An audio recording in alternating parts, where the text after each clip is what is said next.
Blog Talk Radio.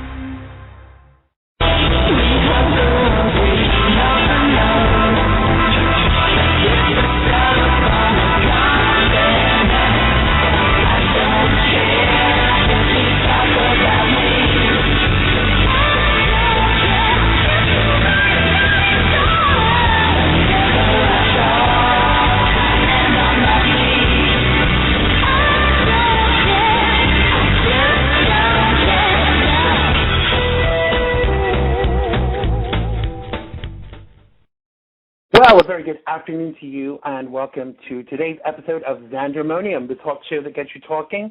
I'm your host, Xander Gibb, and on today's show, along with my special guest co-host, T.P. Egar, a.k.a. Thai author, singer, songwriter, and lead singer of Farewell to Alchemy, we will be talking the hind leg off a donkey. I've had so many emails this week asking me exactly what that means. The Anglophiles among you will have a little bit of a better idea, but we will tell you a bit more about that in a mere moment. So you can interact with us today during the show in the chat room at the bottom of the page. If you scroll down the link that we sent you, that will take you to the chat room. You can call us with your questions. We'll be taking calls after the very first segment on 347-884-9061. That's 347-884-9061. Or you can find us on Twitter. You can tweet me if you're too shy, and I will make your point for you or ask a question.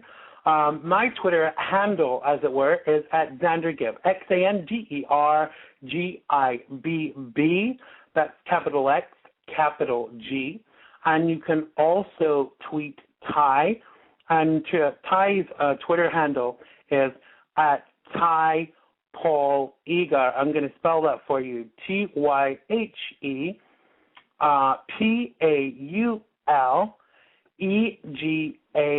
PAULEGAR, and that's capital T for Ty, capital P for Paul, and capital E for Egar. So make sure, if you're not following us, that you get your ass to Twitter and follow us right now. The chat room is looking decidedly empty. It always gets to about 5:05 and everyone drifts in. Just to let you know, we are giving some consideration to changing the day and time of the show. Some of the British listeners find it a little bit late, it being 10 p.m. On a Sunday in the UK, as they want to listen live. I'm sure most of you know that you can actually back listen with the show.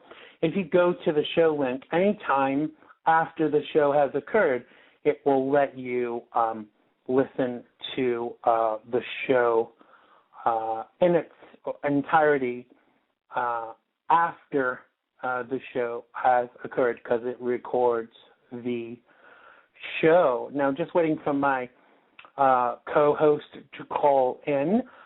Just a couple of quick shout-outs. Make sure you check out my guest from last week, Kenneth Mogan, that's KENYTHMOGAN. Now, his single launch is coming up very, very soon. I recommend you follow him on Twitter and Facebook. And also, he might be calling in today, the fabulous Todd Michael Schultz, who was my guest a couple of weeks ago. Make sure you check out his fabulous new single, Hold On, with Alina Ava. I'm kind of hooked on that song right now. It's really the kind of genre that I enjoy, as in electronic music. So let's just go to the studio. Nope, I'm still waiting for my co-host to call in. In other news, I just had a confirmation this week that in 2 weeks' time, my very special guest will be the fabulous drag queen comedian Coco Peru, who will be coming on to tell us about what he's up to and his views on the State of the Union. So make sure you join us for that in 2 weeks' time. That should be fun.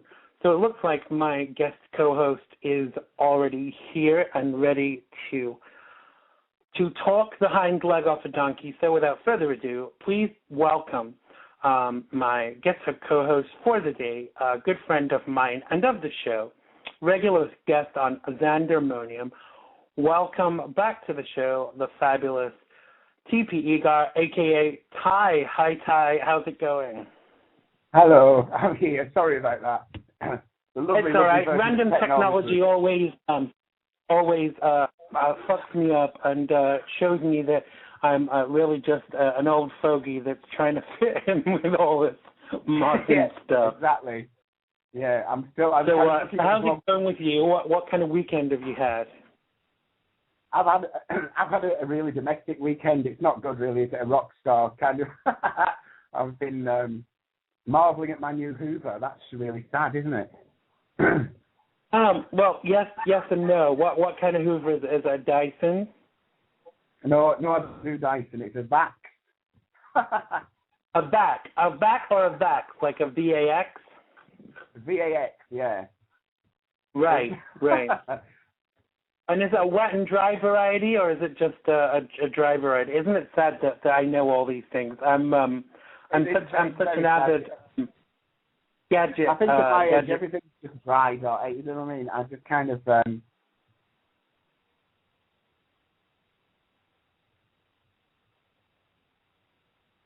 Hello, did we lose you? No, I'm here. Sorry. I think it's. I think there are issues sometimes between Skype and the Blog Talk Radio technology. Yeah, I think Blog Talk's just annoying. But there you go. I've said it. Oh, here we are. No, I'm back. I'm here. Right. Okay, I'm here. I think Blog Talk is just a pile of shit. And actually, it's funny. We've been. I've actually got the software to actually to transmit directly from my website, but I've not been. We go back to the old fogey bit. I've not been able to get it up and running and sort it out. But I do look forward to that because not only is it going to save me money every month from paying Blog Talk, but I iron out a lot of these technical issues too. So let's talk about some of the issues that have been catching our eye in the past week or so. One of the things that kind of that I found really interesting was that in the UK, the Anglican Church, which is basically like the Church of England, have recently moved towards having women bishops, female bishops. Now, I remember like 15, 20 years ago them having this argument about whether they should have female ministers, within their organization, and there was all this big hoo-ha about it. I mean, for me, it was the biggest load of sexist BS ever. Lots of religions have had female priests, if you like, since time immemorial. I mean, the Druids, there were high priestesses in the Druid movement. Well, absolutely. Thousands of years ago. The whole point is the goalposts have been changed with what I call modern religion. As far as I'm concerned, anything under 3,000 years old is modern religion. And you're quite right. I mean, before the Druids, the Wiccans, women were revered as priestesses. And as we know, the Magdalene was her status was changed very quickly when the church decided they weren't happy with the way her status was. But I think they've just basically run out of excuses. Why can't women be I don't even know. Is that the word for it? Is it priests? I mean, is priests a... Well, I think... I kind of think for long enough they were calling them deaconesses or lady deacons, Okay. which to me it's like saying is a woman an actress or is she still an actor? I mean, let's forget about the labels. If you do the same job as a guy, your title should be the same. And I mean that from an equality perspective, because if a woman celebrates the sacrament, then she's a priest, as far as I'm concerned. She is a minister. But I think that the Church of England has been run for so long by these older men, fuddy-duddies, who think that a woman's place is making the tea after the service, that they've become blind to the fact that that's not what God's about. God's not about inequality. God's not about saying you can't do this because you're a woman. And I think that it's been a long-awaited. I think you're absolutely right, Xander, and I think that's the point, though. It's men making these decisions. There's no religious words. There's no religious text anywhere that says that women, the Bible says that women should stand behind their men literally. There are some ridiculous statements written in the Bible about women knowing their place, etc. But they're written by men. There is no religious evidence that whatsoever. I mean that there's no scriptural foundation. Seriously. Yeah, there's no scriptural foundation for not having women involved in the ministry whatsoever. But I kind of get concerned with a lot of this religiosity that it becomes more about what the people who are running it think, rather than what you see. I know people that are atheists but still have respect for religious organizations, and that for me kind of goes out of the window when they're making these absolutely ridiculous decisions about people and sections of the community. Because surely, in 2013, the role of the church should be to be bringing us all together and not causing even more division. Well, absolutely. I mean, it's earlier this year. I was in London with my best friend Debbie, who has a great affinity with the Kabbalah, and she's a Kabbalist. It took me to a session of theirs, and I went. I have no religious affiliation. The closest thing I have, I suppose, is the teachings of Abraham, which has nothing to do with religion. But I sat in this lesson anyway and listened to people there. And a lot of what the teacher was saying resonated very strongly with me, and it's all about spirituality and about loving people and about and exactly about that, about acknowledging people's differences, but certainly about practicing peace and love and harmony and acknowledging people for who they are and not trying to change them and not trying to influence them, but accepting them. And that, the Jewish community, and God, how old is it? I mean, that, it is one of the oldest religions in the world. And I found that really interesting from the perspective. Now, obviously, this is a Kabbalah, and this is not Judaism, but obviously, founded through that, it's part of Judaism. But I just found it really interesting that they were talking about spirituality, and even though obviously they talk about God, they're not laying down laws, they're not laying down rules in a way that nobody can access them unless you don't have to. You must follow a specific God. It's about spirituality. It's about accepting people. It's about love. And it was actually absolutely. a really pleasant experience. What was the basic message of Jesus? It was about love. It was about loving one another. And I think that unfortunately we've forgotten about that somewhat. And not we as in you and I, but religion in general has kind of painted God as this guy with a big stick that's ready to hit you when you do something wrong, and they've forgotten about this supreme being with his arms wide open, like waiting to love us. And I'm not trying to be preachy saying that, but surely we have to have a holistic approach to God and religion, because if we only see one aspect of it, then we're blind to the rest of it. And I think it makes us very small-minded if we think in those terms.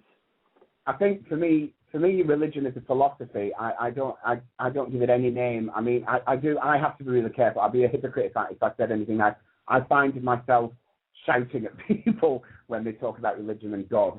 Right. The name God invokes, the name God or the word God invokes anger in me, and it always has, and I can't help that, I'm afraid. I try not to shout at people, but I inevitably end up doing so. But it's because of what it invokes in me and the anger it invokes in me for what it now represents. And to me, it represents violence and hatred. And I very rarely hear people, when they do talk about God, I very rarely hear people mention the words love, understanding, respect, and acceptance. They all talk about what they believe, what they think should happen, what their God says, you know, and it's all in all these different translations. What translation means is, this is what I think you should live your life like. And to those people, I say, get the fuck away from me. So, you know, certain members makes me angry. Absolutely, and certain members of the community have given me grief about my beliefs, but surely that's what it is. It's personal. I always state that when I talk about my beliefs, that this is what works for me, you know. And people laugh at the phraseology about, you know, Jew for Jesus, but it's what I have, you know, it's what I have chosen, and it's no different to someone saying, you know, I'm a Catholic, or I'm a Protestant, or I'm an Episcopalian, or whatever. It is so personal that we should be able to choose which kind of path we follow. I mean, it doesn't even stop there for me, because there are elements of what I believe that come from Buddhism and other things too. But you work within what you feel, what you believe, because let's face it, that's what beliefs are. It's about what you believe, not what someone is trying to indoctrinate you to believe, or what somebody is forcing you to take as the truth. Yeah, but I think, I mean, the reason, you're saying that you can dip into many different philosophies and religions and find that you have, you know, the parts of it you agree with or resonate with you. But I think that the reason being is because if you take it all right back to the very beginning, it all stems from the same place. It all stems from a harmony with the planet that we were born on, and my belief, obviously, you know, I believe that we're all part of the universe. We're here. The thing is very, very well balanced and very finely balanced. So that point of origin, that point of belief, stems from the very same place. We're all from the same place. So it's not really difficult to get your head around the idea that all philosophies share an origin, and have become fragmented over the generations and over the centuries. And unfortunately, as you were saying earlier, you know, we will always have human beings who want to be in control, and they will grasp onto something that gives them control. And people did it very early on with religion, you know, and Hitler did it in a very clever way. And I do compare the two. You know, it's mass control, and it's like I can't remember who it was, but someone said religion is the opium of the masses, and it's very true. Because for me, you know, whatever reason you have spirituality, it doesn't matter whether it helps you to get through your daily life, whether it helps you to cope better with the idea of where you're going to go when you die. For me, that's a very personal thing. If that's what you need it for, you know, some people use religion as a crutch, and that's fine too. But I don't think it's for any of us to say, you know, why what is right, what is wrong. I would even go as far as to say how offended I get when some governments are kind of anti a particular religion. Now, in America, it's written into the Constitution about religious freedom, but there is kind of like an addendum with that, like an unspoken addendum that the religious freedom is about any Christian religion. And I say, fuck that, because this, you know, the United States, just like the UK, is built up of many different denominations and religious beliefs. And why? Just because you're either a Muslim or a Jew, should your religion be second class to, say, someone who is a Christian or a Methodist or a Catholic or whatever else? You know, I think we get into the realm of control again. sure, but a lot of because originally a lot of Christians moved, left England to go to the States, so they could persecute each other more because they couldn't do it in England. So that, I think, is one of the reasons that it's Christianity and it is written into the Constitution, is because they were insane zealots who went over to the States. And I'm talking about English people now, by the way, so for all your fellow Americans listening, I'm not having you go to Americans, I'm having you go to the English, who originally went over. But it's interesting, though, to actually say that, because you will always find, generally, I am generalizing, but you will usually find when you trace back the insanity of religion and the real persecution and the cruelty, generally speaking, it's Christianity at the heart of it. You'll find it, Christianity, Catholicism, and again, the Spanish Inquisition was a great forefather of that as well. Let's treat everybody equally. If you don't agree with us, we'll hurt you. Yeah, well, they kicked out all the Jews from Spain and Europe, and that's why Judaism can't get the word out. That's why Judaism spread so far afield, because they kicked all the Jews out of Europe. History is riddled with this kinds of attempts at ethnic cleansing. I mean, that's what that's part of Hitler's philosophy too. And I totally see what you're saying about the connections between these things. Neil, just your co-worker in the band Farewell to Alchemy, Neil Warnock, just tweeted, "Religion is all about control and run by men for men." You get no argument from me there, Neil. Hello, Neil. Yeah, I just tweeted him and told him to come and join us in the chat room. Let me just give out that number again. If you want to give us a call, you can call us on 347-884-9061. That's 347-884-9061. If you want to make a comment on anything we're talking about, or if you'd even like to start a new thread, if something's been getting on your tips this week, if you want to tell us about what's been bothering you, feel free to give us a call on 347-884-9061. Now, from religion, let's move from religion to pasta. Now, I don't know if you've heard about this, but last week, the guy who owns the Barilla pasta company, a guy called Guido Barilla, which sounds like a real apt name, stated in a radio interview that he believes that LGBT-headed households do not reflect a classic family where the woman plays a fundamental role. He also went on to say he would never do a commercial with a homosexual family, not for a lack of respect, but because we don't agree with him. Our classic family is where a woman plays a fundamental role. And then within 24 hours, the company had tweeted an apology and said, whilst we cannot undo words that have been said, we can apologize to all those we have hurt or offended. We are deeply sorry. Now, is this too late? Does the LGBT community have the factor of forgiveness where we can say, okay, you're entitled to your opinion, but we're just not going to buy your shit anymore? We've seen more and more companies that have come out as what I would term as kind of like anti-gay statements. Companies like, as I just said, Barilla and Chick-fil-A, and several others who don't kind of spring to mind right now.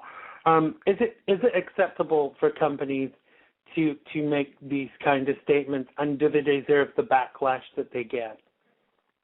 Well, I think you've got to take it two ways, haven't you? Because this is the point is now, if we're talking about equal rights, you've got to allow people to say, I don't agree with the homosexual lifestyle. I am more comfortable with the traditional lifestyle. And I say to you, That's absolutely fine. And you are entitled to. Me too. We can't start telling people how to live their lives.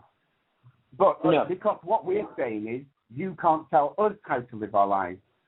But exactly, you're quite right. But then, as a gay community, and we've proved this many, many times in the past, we can choose where we spend our money. So, absolutely. Then, if you're saying you don't feel that your product is suitable for the gay community, then it's perfectly reasonable for the gay community to say, well, fine, we will spend our money elsewhere.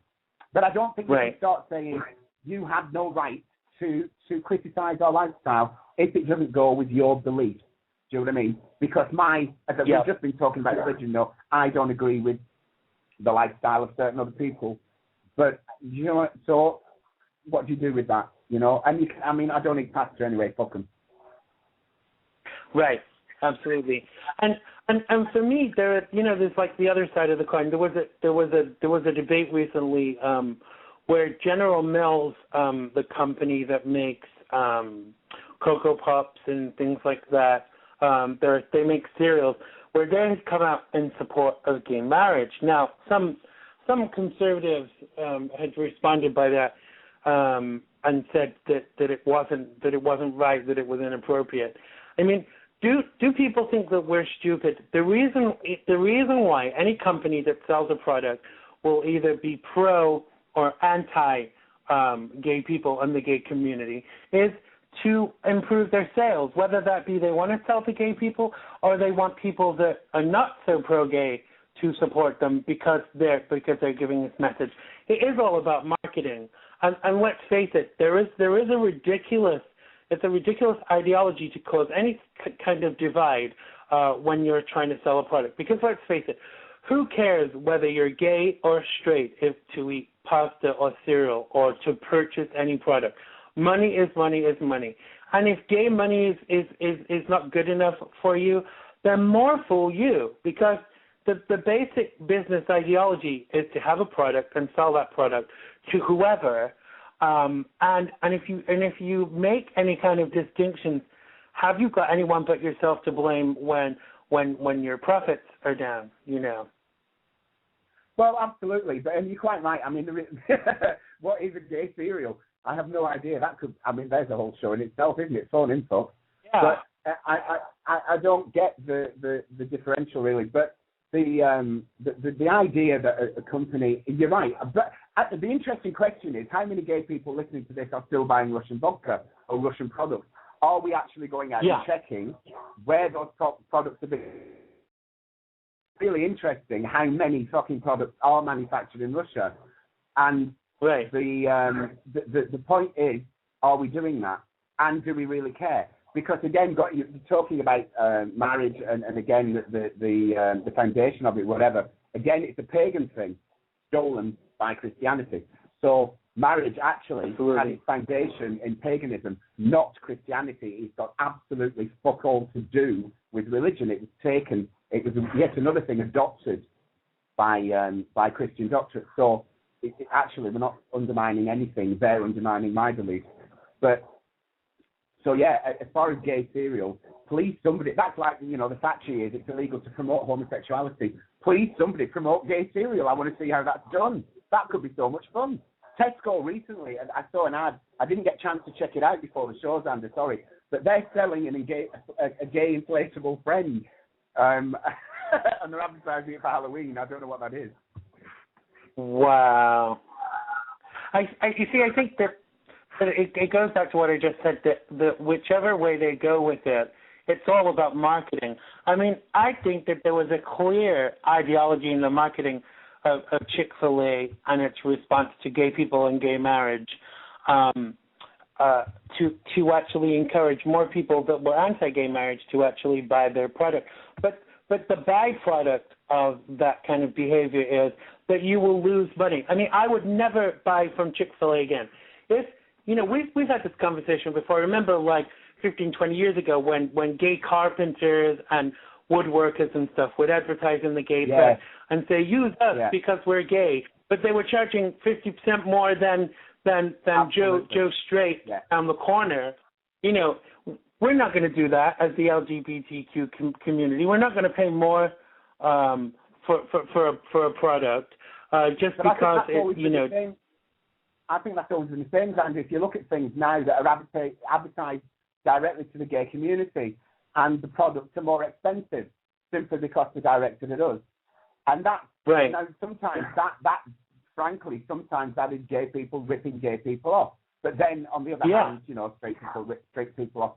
So I suppose sadly that's the dynamic of the world. But yeah, that's still going on. But yeah, I remember that very, very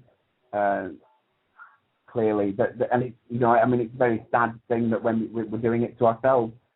But I'm still, I don't know, I'm still hopeful that we'll get our shit together, But the pink pound is still I'm hoping so too. But I think that I've evolved, and I talk a lot about my evolution, socially, politically, and personally, where I kind of do take a step back now, and I kind of see the deeper element of any message, regardless of where it's coming from. But I do kind of see this community issue with regards to LGBTQ acceptance. It's rather like an ocean wave, It comes, the tide comes in, then the tide goes out, and that's kind of how it's been for 20 years. Gay stuff is popular, then it's not, and then it's good again, and then it's not.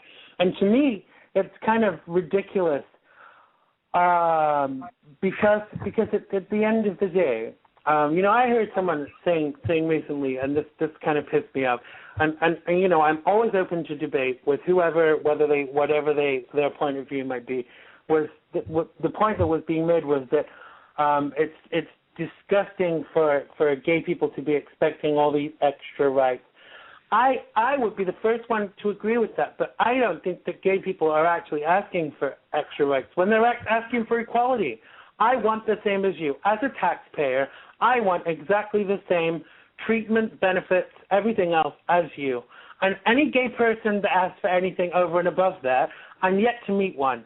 I wish someone would introduce me to the stereotypical group of gay people that want more rights than everybody else. Because I'm here to tell you, and I'm sure you'll agree with me, Ty, these people do not exist. No, well, I've never met them either. No, absolutely not. And also, but my argument, what really pisses me off as well, is these people say, you want equal answers. They're not your fucking rights to give me.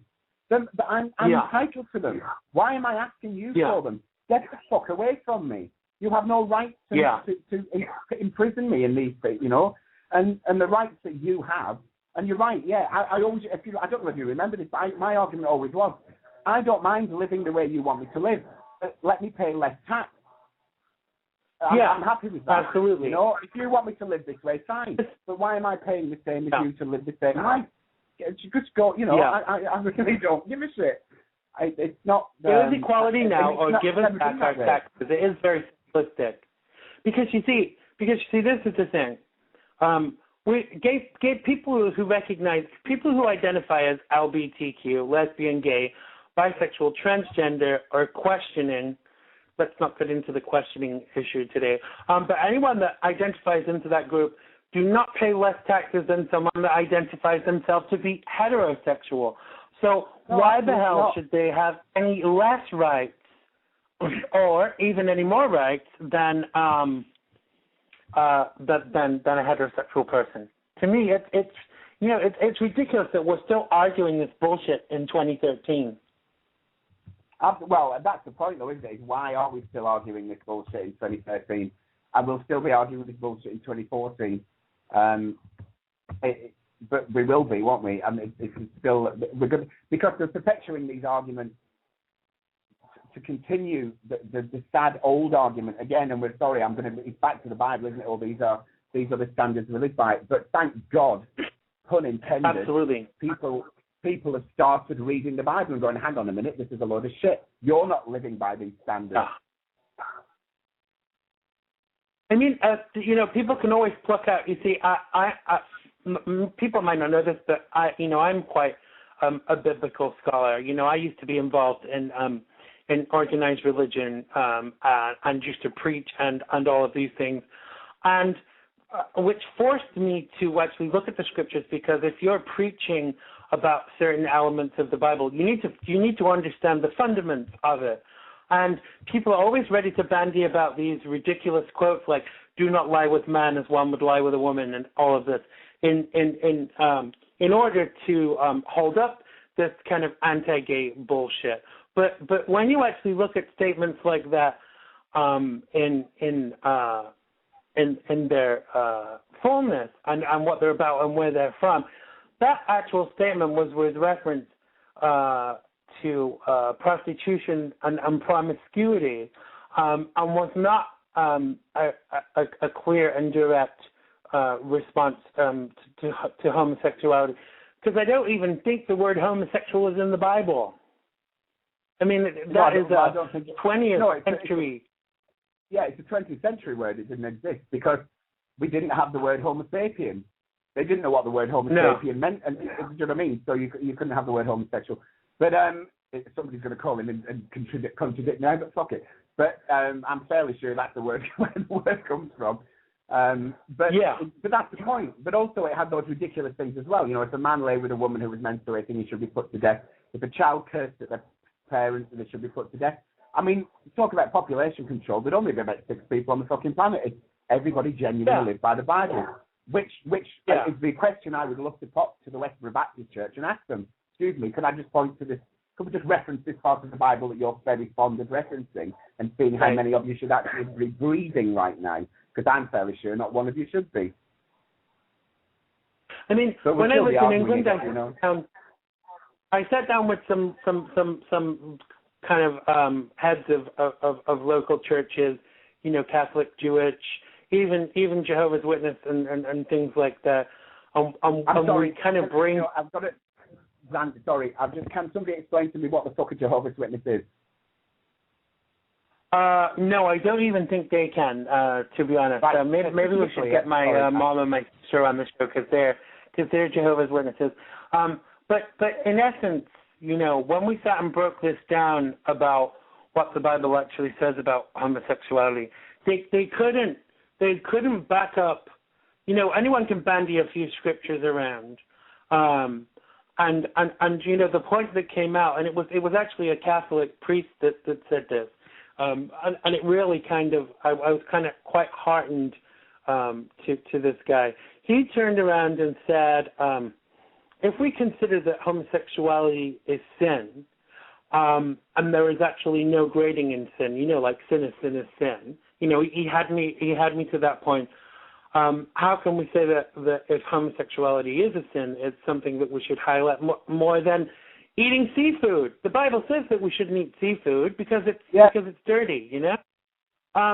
So if sin is sin is sin is sin is sin, you know, how can we say that one sin is? I'm not saying homosexuality is a sin, but how can we say that, you know, like one sin is? We're all fucked. Exactly. The human race. Absolutely. If we lead by the Bible, as the church says we should, the entire human race is fucked, including the people who say we should lead by the Bible, because they're the people who, by definition, are not living their lives by the Bible, because straight away they are pointing the finger, and the Bible says you shouldn't do this. So, you know, the planet should be devoid of human beings, which is not necessarily a bad thing. So, you know. No. Let's face it, the worst thing to happen to this planet was for the evolution of human beings. You know, this beautiful planet is being destroyed daily by its inhabitants. Not the animals, because animals don't pump shit into the atmosphere and foods for us to eat. You know, animals are of nature and live a natural existence, but not human beings. You know. And I think we're the ones that fuck it all up. Yeah, absolutely. So you've got me on a rant now. Okay, let's go on. Say again. You've got me on a rant now. So you're right. I can talk the height of the sea. We'll be at this all night. Absolutely. Well, I'm going to change the subject now. Cool. I'm going to talk a little bit about this news story that I found this week. So anyone that's flying today, I would turn down the volume so you can't hear this next item. It will frighten the frick out of you. I know it did me. Because it was reported this week that more than half of Britain's airline pilots have fallen asleep in the cockpit, and a third have woken up to find their co-pilot asleep, according to a survey. Now, the poll of 500 pilots commissioned by the British Airplane Pilots Association, aka BALPA, which really made me laugh, also found that 43% believed that their tiredness had compromised their ability to fly a plane at least once a month in the last 6 months. Now, the Civil Aviation Authority said that one of the pilots had reported that the pair had only 5 hours sleep each for the previous 2 nights. Nearly half of the pilots questioned, that's 49%, 49% of them identified that tiredness was the biggest threat to flight safety, while a third said the airline's culture discouraged them from reporting their tiredness. While there is a lower limit than currently in place, in some EU countries such as Spain, where they can be flying on standby for up to 26 hours at a stretch, it's higher than the current British limit of 14 hours. I don't know about you, Ty, but I'm never getting on a plane again. Not without flipping some coffee or giving Red Bull to the pilots. But you know what? What really worries me though is who's doing this survey, and why didn't they go back to the bosses and say, "Listen, there's a lot of shit going on here, mate, and we've got the names of these pilots that keep falling asleep." Because who in their right mind would say, "Yes, I hold my hand up. I am a pilot and I fall asleep a lot." Wow. Well, it's the people who did the survey were this thing that made me laugh. This acronym, BALPA, the British Association of where are we? I lost it. The British Airline Pilots Association. So it's the union of airline pilots that are saying that, watch out because the pilots are falling asleep while they're flying. But if you really knew, it's the kind of thing. Just for Joe, right? Neil's online still. Neil's original, it's a Gaelic name, it's Niall, but he answers to Neil. And if I've got that wrong, Neil, you can correct me. But it's not Niall, as a lot of people think. Okay, that's just for Joe. Would you really get in any public transport if you knew what they were up to? Is it still not the case that flying is safer than driving? So I don't know. Really, would you? And don't they all stick it on autopilot when they get up there? Really? Otherwise, wouldn't you notice? I think so too. But both pilots were asleep. That's scary. The both pilots were asleep, even when it's on autopilot. I have there's this thing, I don't know if you have it on your car, Ty, but in America they have this thing called cruise control, which means you don't have to put your foot on the accelerator, and then you put it back on when you kind of want it to slow down and come off cruise control. I'm frightened to death to use that. I would fall asleep if it wasn't for the fact that I had to keep my foot down, on long journeys. Do you know what I mean? It scares the shit out of me. It doesn't. Auto cruise control doesn't ensure that you're not going to go 70 miles per hour into the, up someone's ass on the interstate or the motorway. It's kind of. I've never used cruise control on a car yet because because for that very reason I'm too easily distracted. If I didn't have to concentrate on keeping my foot on the accelerator, I don't know. I'm not up to that at all. You'd be writing points while you were driving. Yeah, but do you know? Thankfully, I have no sense of rhythm, so it wouldn't be too much of a problem. But it's not. That's why they have a dead man's brake on trains, though, isn't it? If a train driver falls asleep or gets distracted, if they take the foot off that thing, the train stops. Obviously you can't do that on a plane. Wow.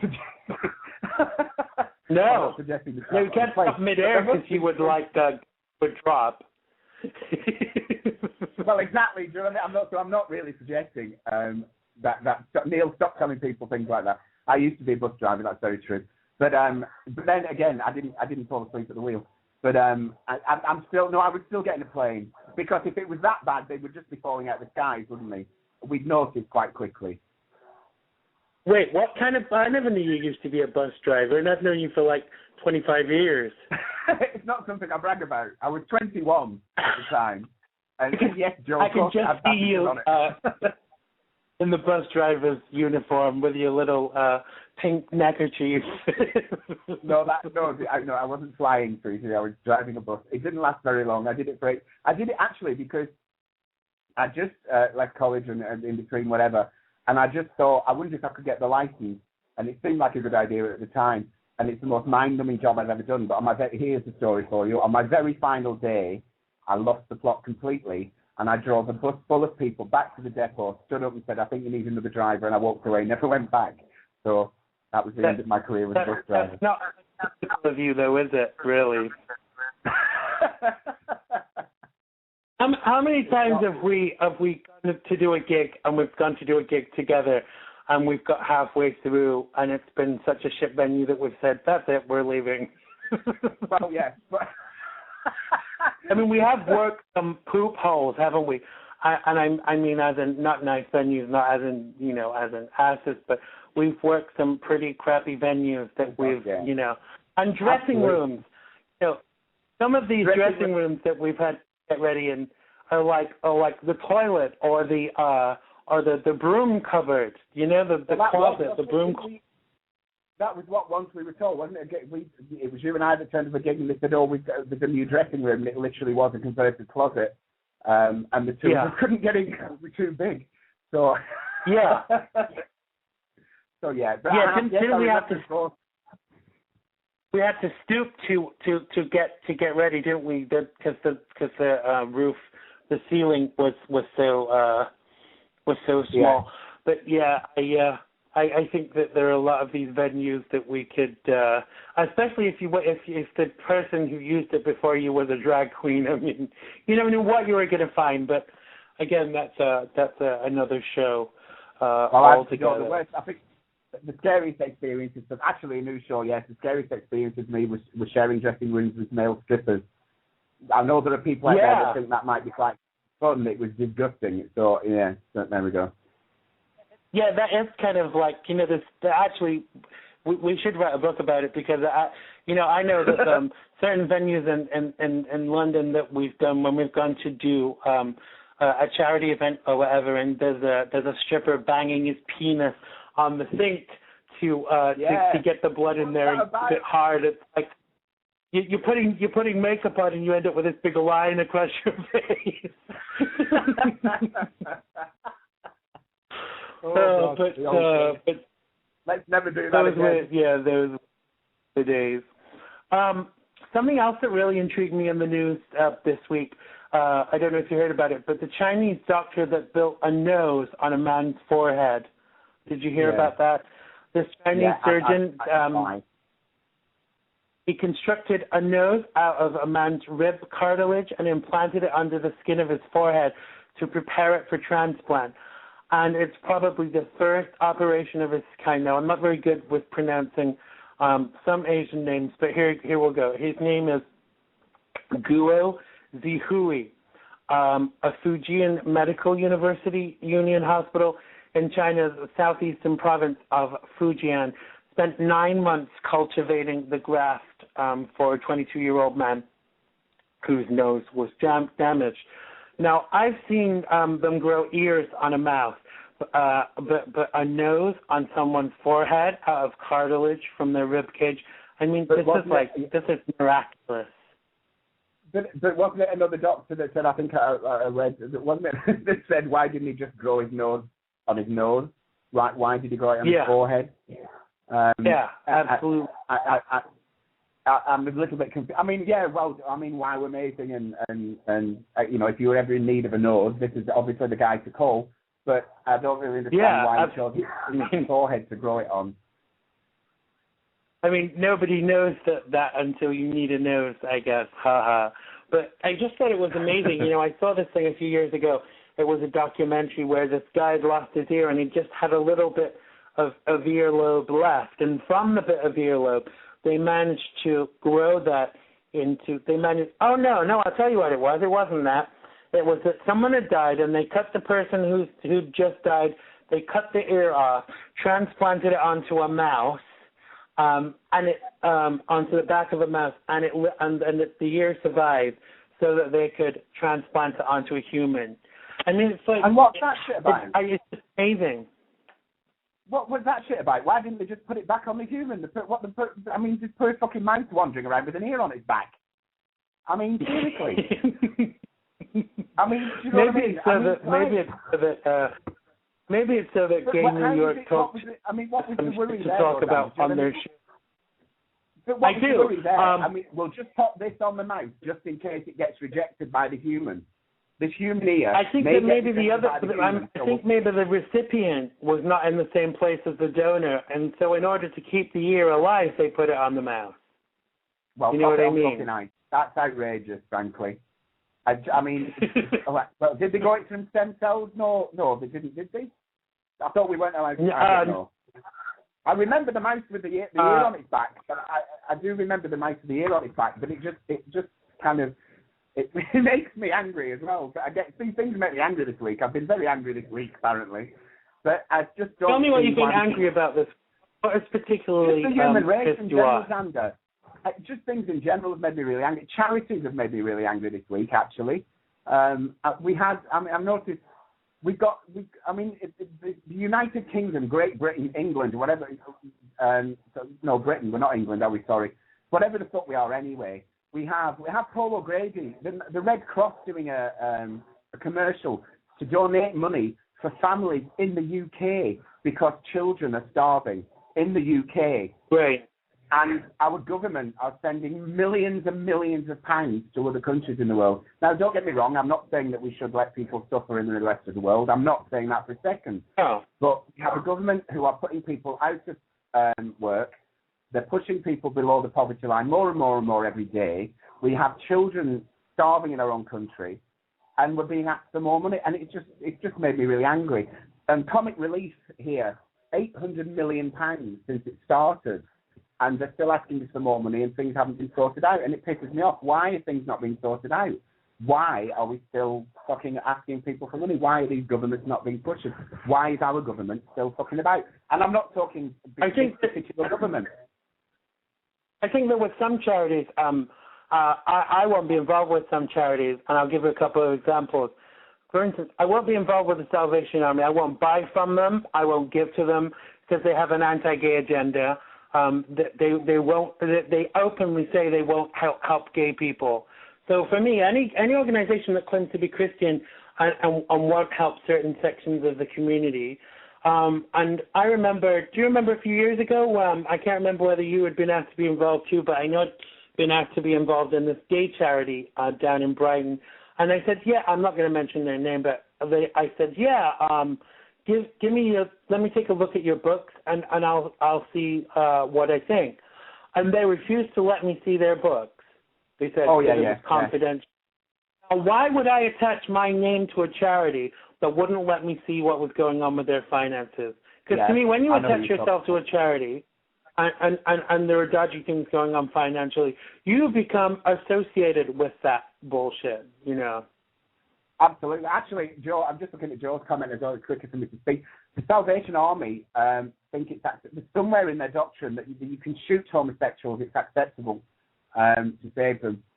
So, Salvation Army can get it right fucking up them. They're not that charitable at all. Yeah, I found that disgusting. And, you know, and I check things out before I write about them or comment on them. And I checked this out about the Salvation Army, and it's actually true. And to me, it's disgusting that they say half of what they do. There was something the other day, and I can't quote it. I'm paraphrasing, but basically, someone within the Salvation Army had said something like it was like the only good homosexuals are dead homosexuals, that they didn't deserve life and all of this. And I'm like aghast.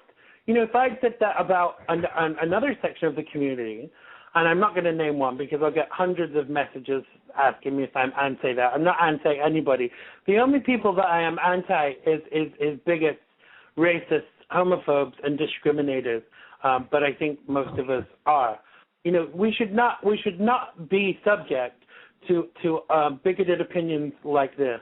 If you don't like certain sections of the community, fine, that's fine for you to do that. You know, this is America. You have the right to have an opinion. But what you do with that opinion sets you apart from other people. Because, I know people that don't like certain sections of the community, and that's fine, that's their choice. But if you live your life being discriminatory, that's when, for me, you risk my life. No, I agree. And I think it's certainly important, particularly as a charity, if you're asking for people's money, you should certainly be saying, look, we're asking for your money unless you are this, this, and this because we don't like you. Please don't give us your money. Yeah. Then fine. I won't give you my money. I would never, ever contribute to the Salvation Army anyway because of the things we know and as you said. The interesting thing is because of our careers and the years. There are certain gay charities I would never donate money to as well because of their philosophy and the way their money is siphoned into their businesses, as you know. And I'm not going to name them because it's not fair to some of the work they do. But I think you know who I'm talking about when we lost our friend Alex. A certain charity disgusted me. I had to be held back on Compton Street because I was ready to protest. Name them, Ty. Name them. Terence Higgins Trust. I was disgusted with their behaviour as Alex was dying. We couldn't get anybody out to do his living will. They let us down 3 days in a row, and he had to be kept alive while that was happening. He was drowning in his own fluids. And they still let us down in the end. It was our friend Ian who had to run across the road to a local solicitor and grab them, and they came across, did it, and then they basically, knocked him out on morphine and let him go. But then they were still on the street saying, oh no, this is what we do, we want your money, we'll always support this, we'll support that, we'll do, and they didn't do any of that at all. And then they came to Glasgow, they took over another charity, and I said to somebody there, you know what's going to happen? They will take this. The money will start to get, it'll start to get siphoned down to London. And I was told, no, this won't happen. And then I was told, behind the back, said, oh, I owe you an apology. This has started to happen. Things have started to get siphoned in different directions. And I said, well, sadly, I knew that would happen. And it's a charity that I'm loath to have anything to do with now. Having said that, So after that, we refused to be involved.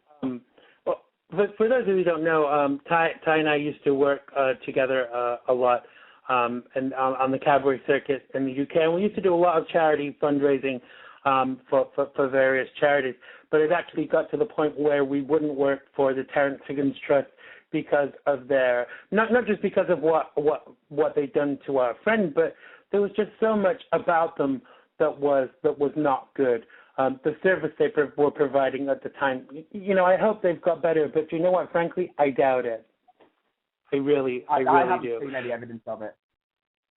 It's imperative if you're going to give your money or give your time to any organization, check them out and see what they do. Because before I found out about the Salvation Army, I would be the first one to call the Salvos and give them, if I was buying a new sofa or I had something to give away, they would be the first ones that I would call. But now, they would be the last, that I would call to. Because they're always, and I think it's always these charities. The charities you've got to watch are the ones that seem to be doing the best work. Look at what we're doing. We're fighting tirelessly. They are fighting, and they're fighting tirelessly for their own end, and they're the ones that you've got to watch.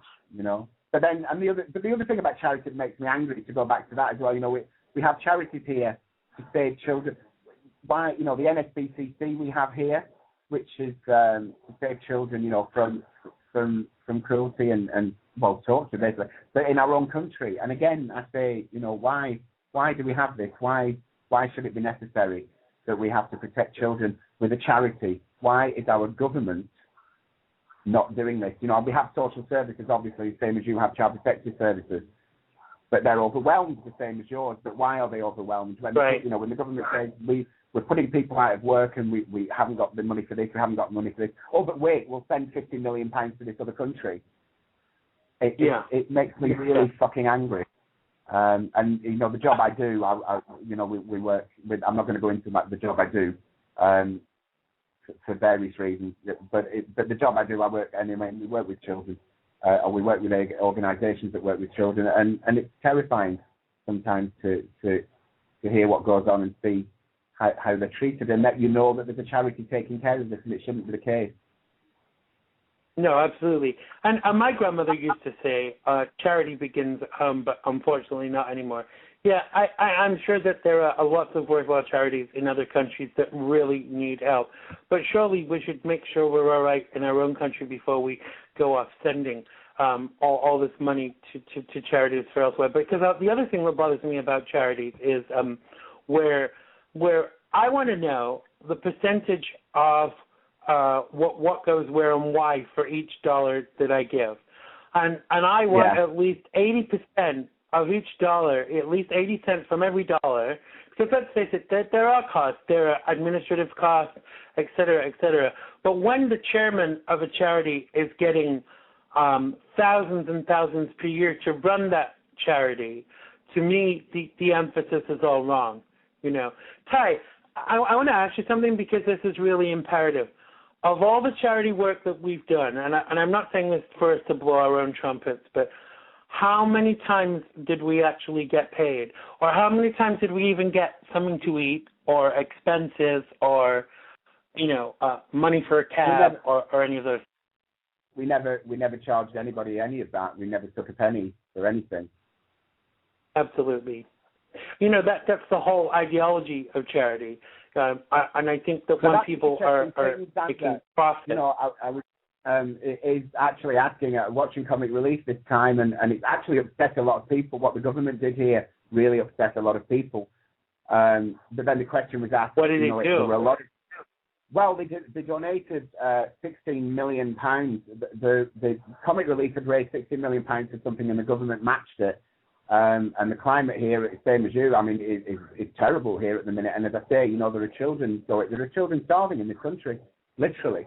There are people living way below the poverty line, people losing their homes, etc. And there was silence in the studio when the celebrity, announced that the government had matched it, and he actually had to say, come on, he had to cheer the audience up. It was clear that nobody was happy about it. And then the question was raised: is all these celebrities in Malawi and Africa and wherever telling you how terrible the story is, and they need this and they need that and they need the other. And again, I'm not saying that they don't. I'm not saying for 1 second we shouldn't be helping. But the question was raised then, how much are these celebrities charging for going out there? And I naively said, don't be silly, they don't, and apparently they do. So they're being paid to go out to these places and sell us the idea that we need to donate money. And that kind of really freaked me out completely and changed my whole perspective on the thing. So I think that makes me angry now as well. Apparently I'm just a very angry person. Well, I must be a very angry person then too, because I totally agree. I think one of the basic principles for any charity to be asking for money is that they should let you know what percentage of every dollar or pound donated actually goes to the people that need the money. And if it's anything less than 80%, if you cannot run a charity on the 20%, and that's kind of like a rough guesstimate, but if less than 80 cents or 80 pence of every dollar or pound goes to the people that actually need the money, then there's something wrong. All these people should not be taking from that money before it actually gets to that stage. I don't think that. Go on. I'll just say, I can understand sometimes why. The chairman of a board or whatever, who's really, deciding where that money's going and why it's going there and what's happening at the other end and managing it. I understand why they pay them a lot of money, because you've got to have somebody good at their job. Okay, I don't object to that. But as you say, though, when it comes to the people, it's like, right, hang on a minute. Why is John Smith, 500 miles away, being paid 10 grand just to press a key on a keyboard?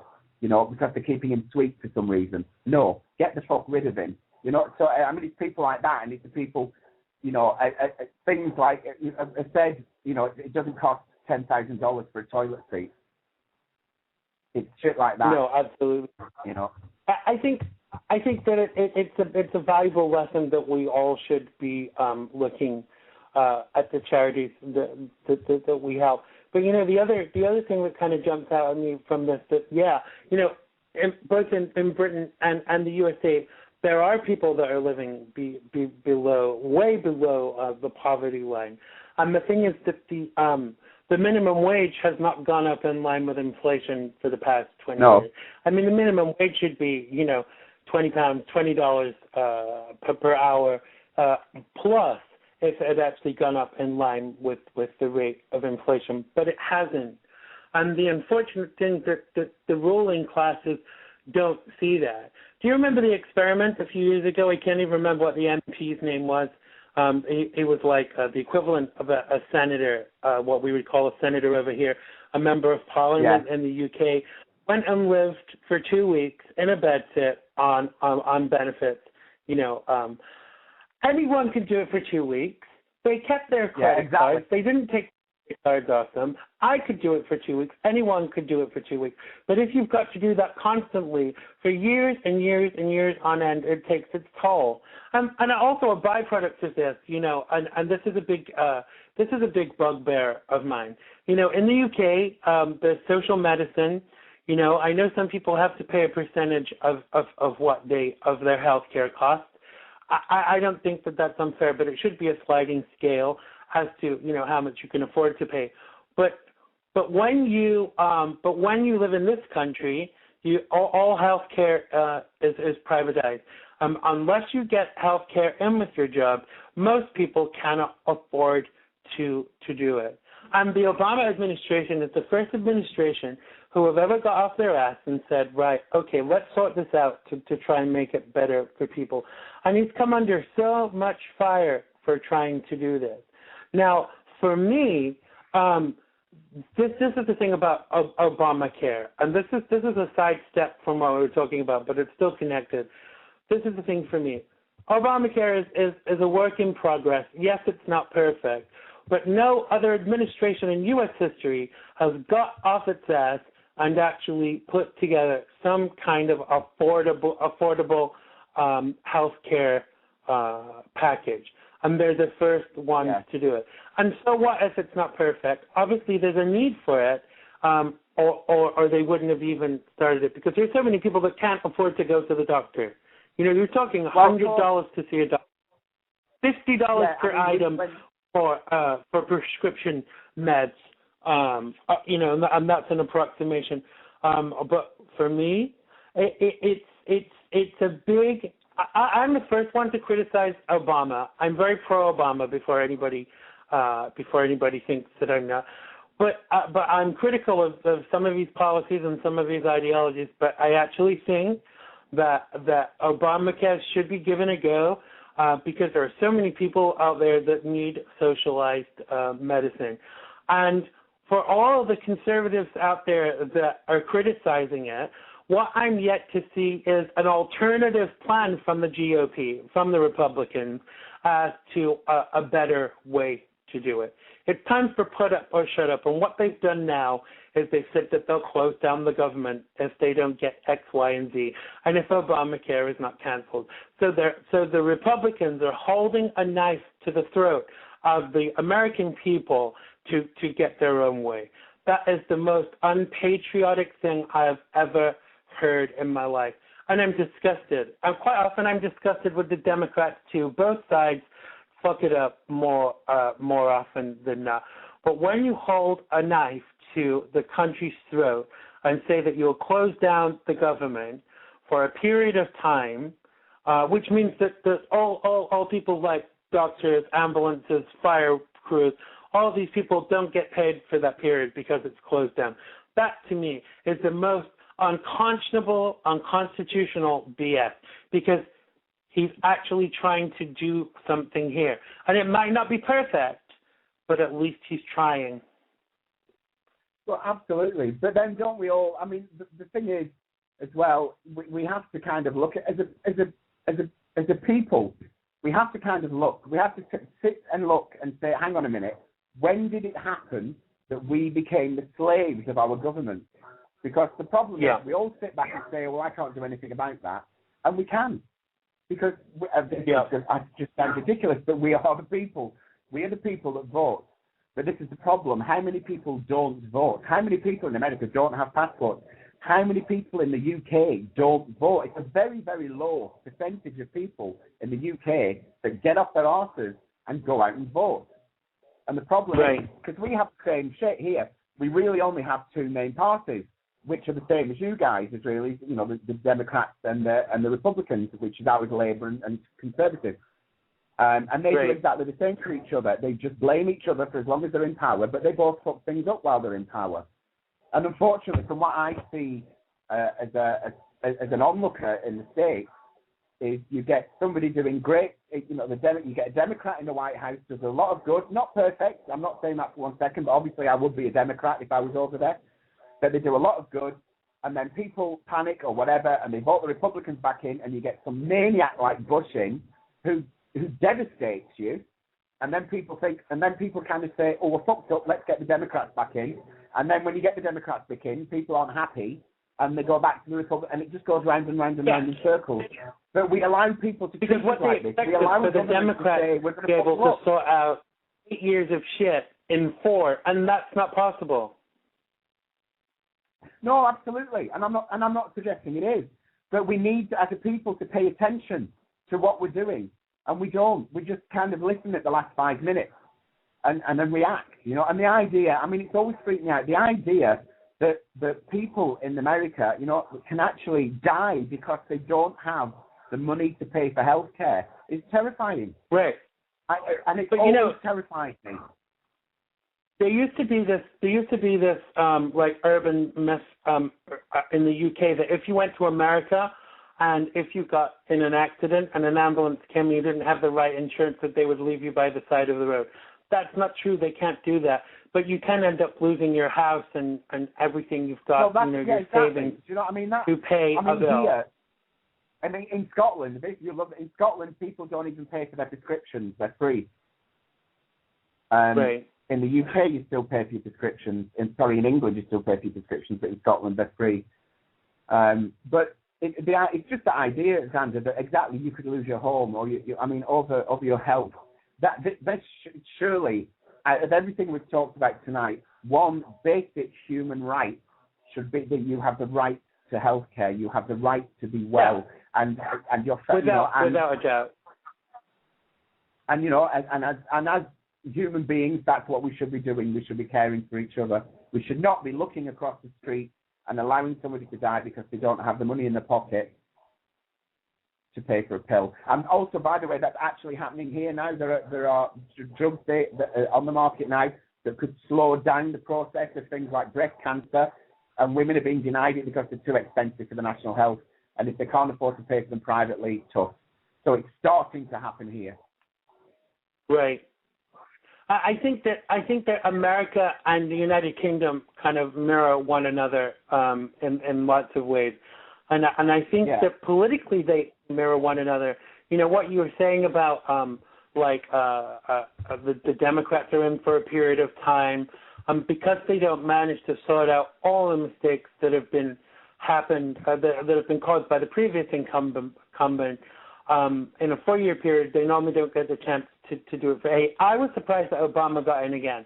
I was glad that he did, and that's aside of the things that I don't agree with that he's doing, like drones, et cetera, et cetera. But this is the thing. Yeah.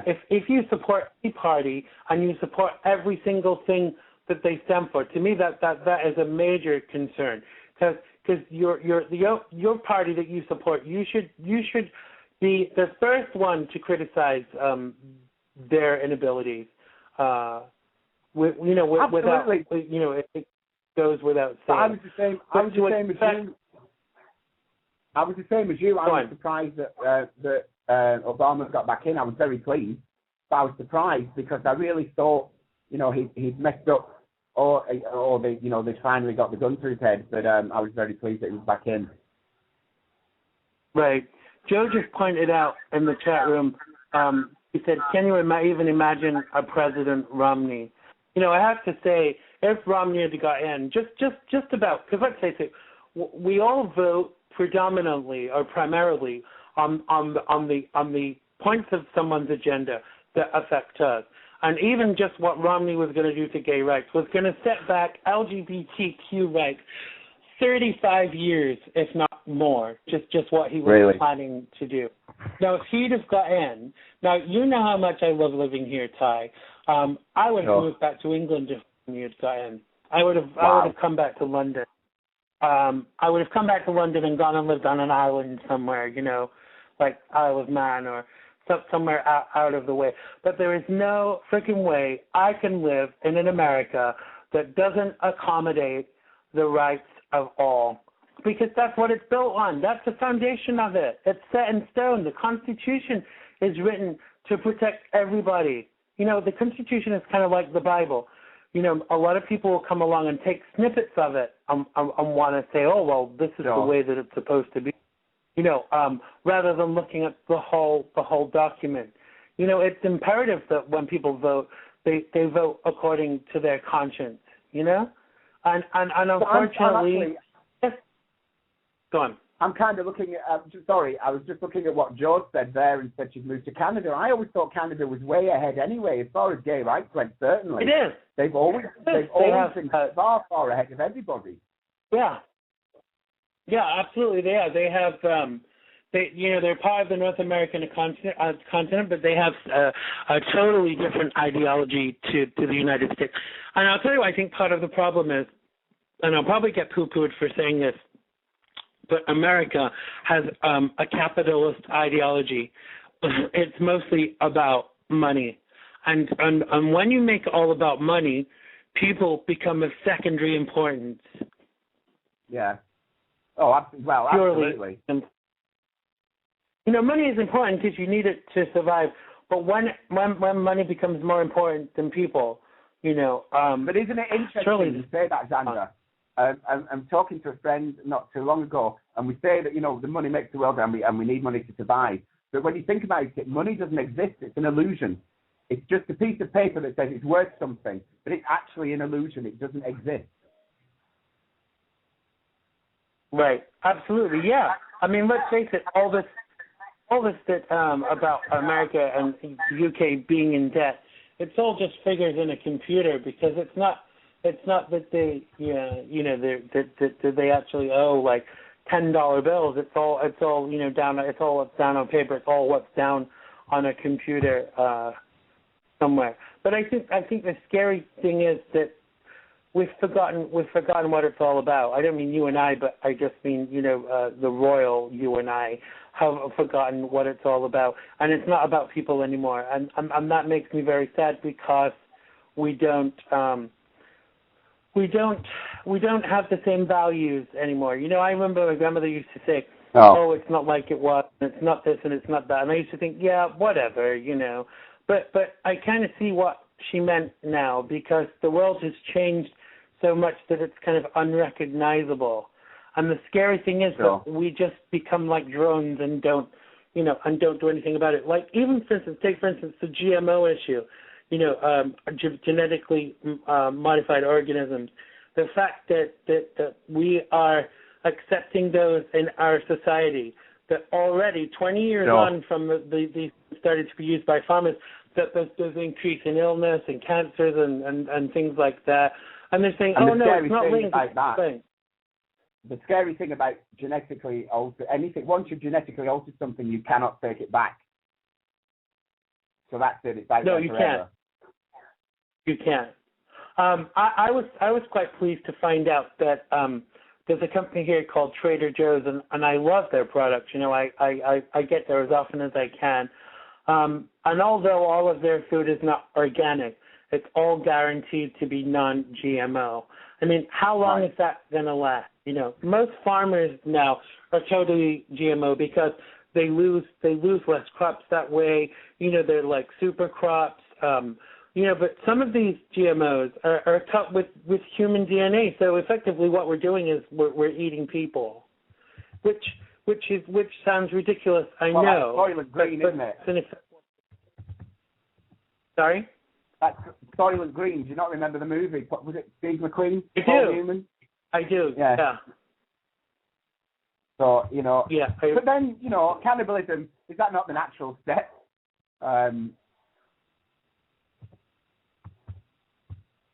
I don't know. But I remember when I first heard the phrase Frankenstein foods, I used to think, well, surely it's not that bad. But it's not until you actually look into it about what actually goes on with it and what it's about and what it's to do. Because again, it all goes back to money.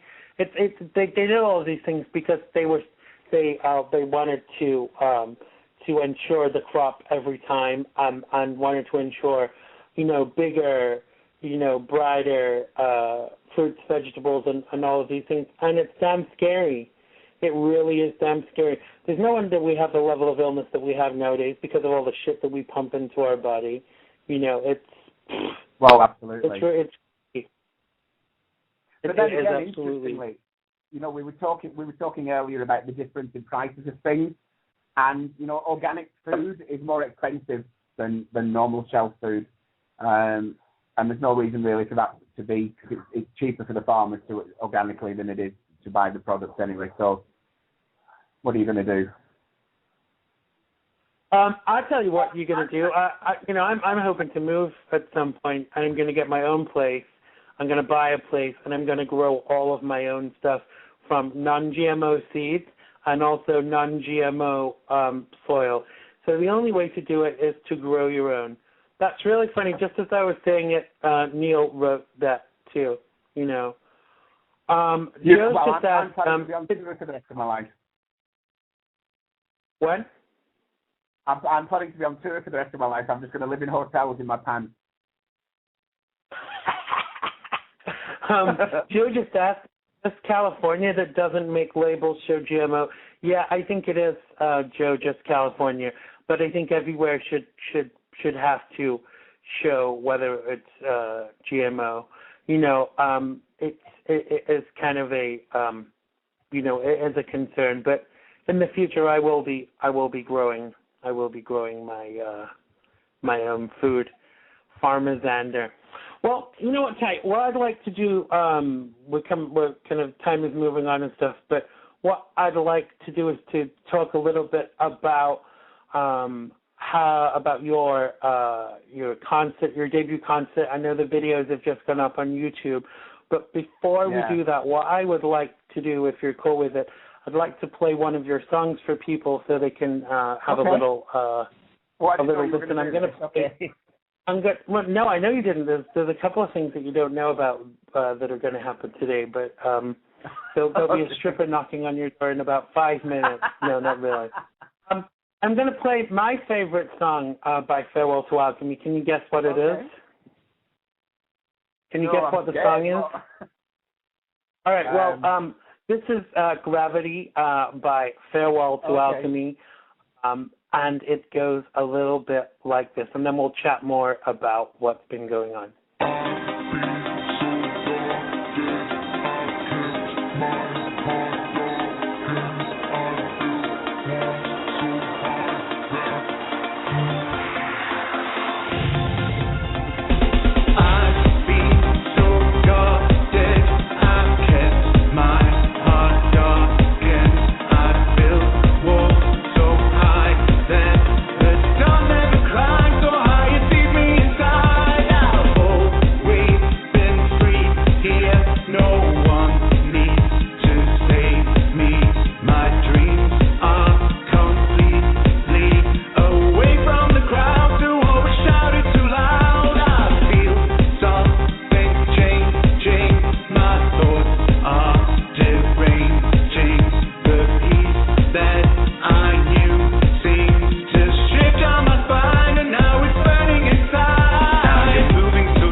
Now you're moving so deeply that I'm about to give in, and you've taken me close, and now you're under my skin. I can feel you inside me, 'cause you're setting me free, and you're holding me down just like gravity. I never expected I'd change my direction.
yes, indeed. That was my favorite track by Farewell to Alchemy, and is entitled Gravity.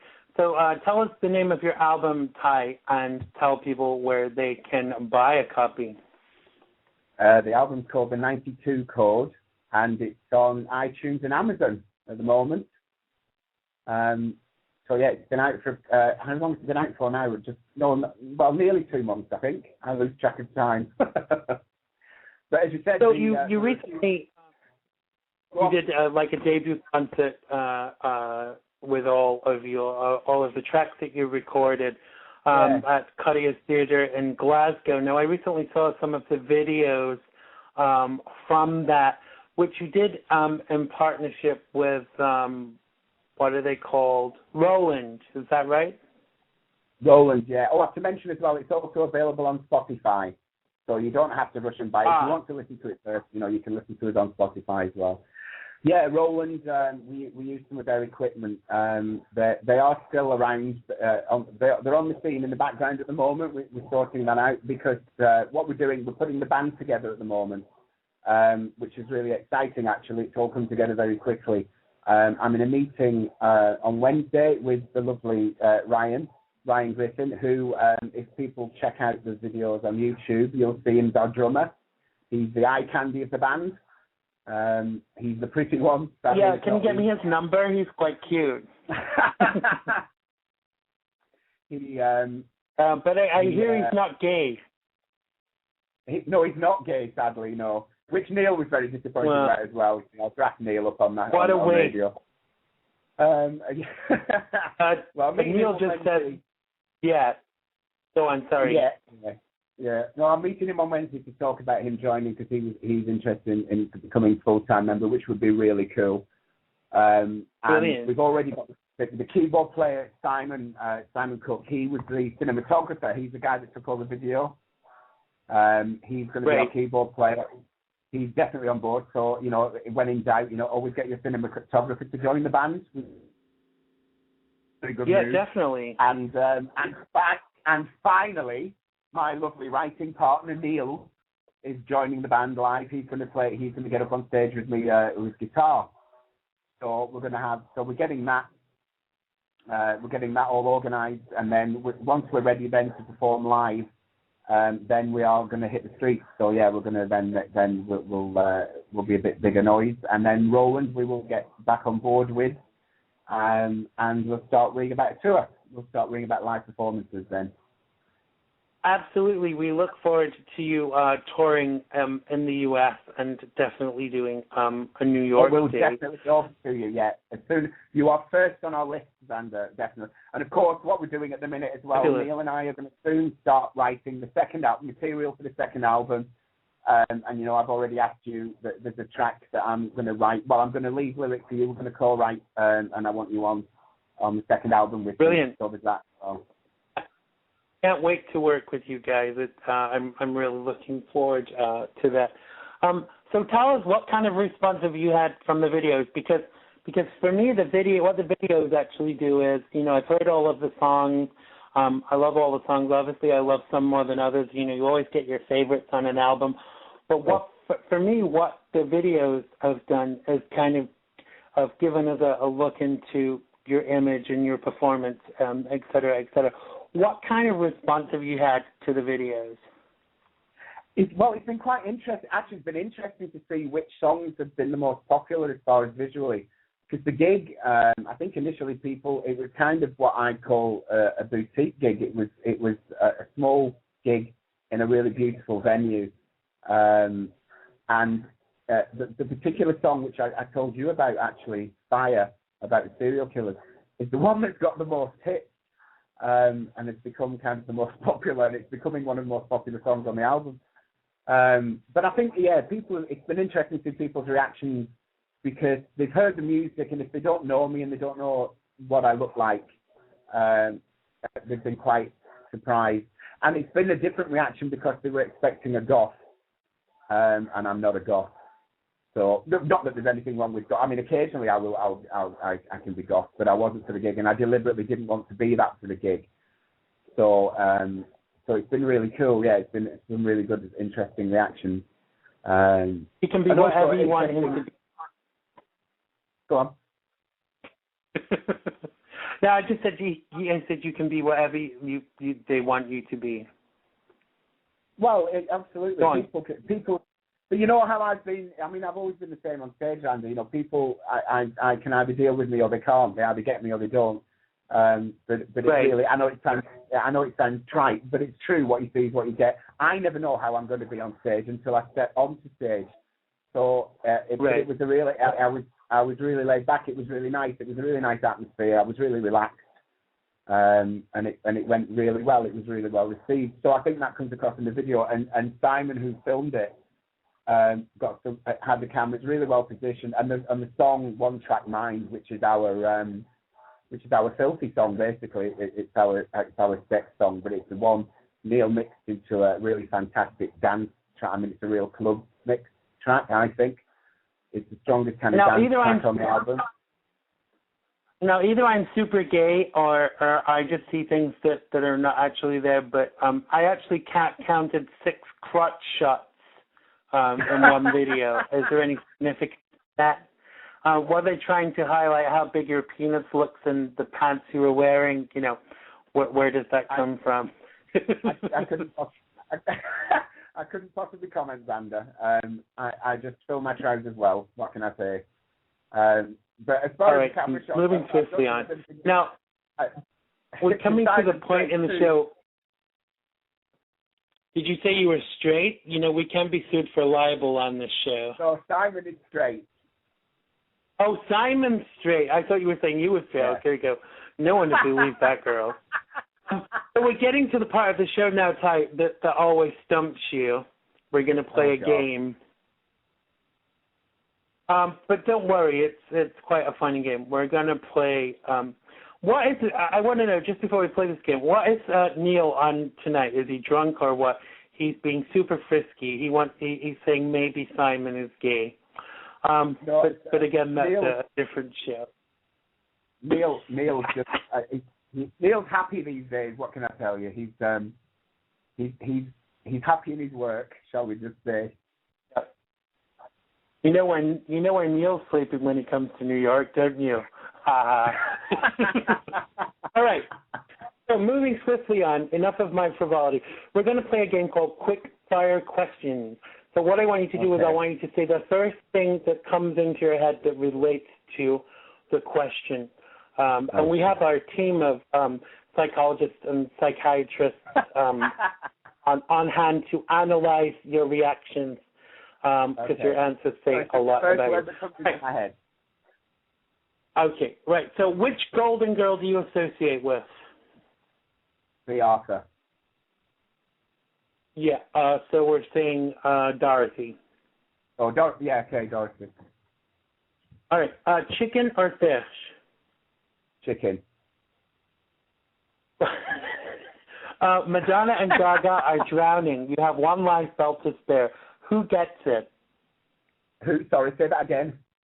Madonna and Gaga are drowning, and you have one spare lifebelt. Who gets it? Gaga. Wow. Okay. Boxers or Y fronts? Oh, what? Y front. Which 3 celebs, living or dead, would you invite to dinner, and what would you serve? How many celebs? 3. 3? Oh my God. Hitler, Jesus Christ, and Galileo, and I'd serve fish. Why? Because I just love to sit back and watch the argument. All right. Favorite color? Purple. Pizza or Indian food? Indian. New York or London? Oh, oh shit, London. All right. Law and Order, Special Victims or Law and Order UK? Special Victims. I agree. Favorite movie? Hello, Dolly. The Cosbys or Fresh Prince of Bel-Air? The Cosbys. Joan Rivers or Kathy Griffin? Oh, shit. Joan Rivers. Joan Rivers. Absolutely Fabulous or Shameless? Absolutely Fabulous. I agree. And the final question, Obama or Bush? Obama. Are you kidding? And that concludes our quick fire questions. Even our team of psychiatrists and psychologists are just working out on a scale of crazy to lunatic where this actually puts you. Joe is saying in the chat room that you sound so serious. I'll tell you why that is. He always gets flummoxed when we go to a game. He always freaks out a little bit at that point. For some reason, like I would put him on the spot too much. Now, I keep fucking up. But there's no wrong answer with any of these things. It's all about what you think. So there's no wrong answer. But by the way, Margaret Cho is going to slap you when you come to New York. See, that's a perfect example. I'm so sorry, Margaret. Oh no, I'm still sorry, Margaret. I've got the wrong person. All right. That was really, really funny. So what I want to do for the last little section of the show is I want you to tell people where they can find you. Tell us where the website is. Tell us where you are on Facebook, on Twitter, etc., etc.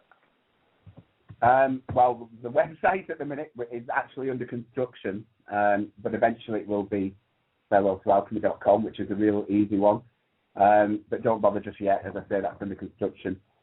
You can find me. I'm really easy, as you know, if you follow Xandermonium, which you must do if you watch this. I'm at Egar on Twitter, or you can like the Farewell to Alchemy Facebook page, which is the easiest thing to do for any information about Farewell to Alchemy at the minute. And if you've never heard of it before and you're listening to this and you want to hear us to see what we sound like, we're on the album you can buy on iTunes and Amazon, or we're on Spotify to listen to. But if you want to see us on YouTube, look up on the search engine, put Farewell to Alchemy live. Otherwise, you end up with loads of weird shit, and I don't mean just us. So there are all the ways you can track us down or find out who we are and get to know us. Absolutely. And with Ty's permission, what I'll do is every week that we have a show, we have a perma page for the show. And on the perma page, you'll be able to listen to today's show, and you'll be able to see the video for today's show. But with Ty and Neil's permission, I will actually put a couple of the videos on there, too, of Farewell to Alchemy Live, so that when you go to that page, on all of their contact information will be there, too. Of course you have. That'd be fabulous. Thank you, darling. Brilliant. Well, that was another great show. We touched on some very interesting issues. Ty will be back with us again in the future as a co-host. I want to wish you and Neil and the rest of Farewell to Alchemy the very best of luck with your upcoming tour. And I look forward to all the free sex from groupies in the back of the tour bus that I'm sure will be happening. For me, not for you. For me. Rider, darling. But thanks so much for joining us today, TP Egar, a.k.a. Ty. The other thing I just want to ask you that's just come into my head, is your book still going to be coming out very soon? Because have you just finished it, or are you just about to finish it? No, it's finished. It's still floating around in the hands of publishing agents. I have no clue what's happening, but I'm still kind of in the process of getting my finger out and writing the second one. So I've no news for you on that front. at the minute, but thanks for asking. I'll let you know. I've honestly no clue what's happening with that. Absolutely. He will be back to talk about his book, Ty is a Man of Many Talents, and will be giving us exclusives to the release of his book as well. Joe just wants to know, what is your book about? Can you say? It's sci-fi, Joe. It's a trilogy. The whole thing's called The Reclamation War. And that's the shortest version I can give you. But as Xander said, when I know what's happening with that, I'll be back to tell you all about it. But at the minute, I can't say any more than that. I look forward to my advanced copy so that I can read it and plug it on the show. But for now, thank you so much for joining us, the fabulous TP Egar, a.k.a. Ty. Have a great week, and I will speak to you very soon. Thank you so much for co-hosting, and we'll see you again very soon. Thanks a lot, Ty. Great problem. Thank you. Bye. You're welcome. Well, that was the fabulous TP Egar, a.k.a. Ty. Thanks to him for joining us today as my co-host for Xandermonium, putting the world to rights. Some people are saying in the chat room, what is talking the leg off, hind leg off a donkey? It really means like talking so much that its leg falls off. It's a Britishism. Thank you for everyone that joined us in chat. Thank you to the guest. Thank you to Joe. We will see you next time. Thank you to Neil. Thank you to Ty for joining us in the chat also. We will be with you next week. Don't forget, a date for your diary is 2 weeks' time. We will be having the fabulous Coco Peru on the show to tell us her take on life, love, the universe, and everything in between. Thanks again to Ty. Yes, it was indeed fun, and I look forward to the next time you come and co-host. Thank you all very much for joining us today, and I love you all. Bye.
True love.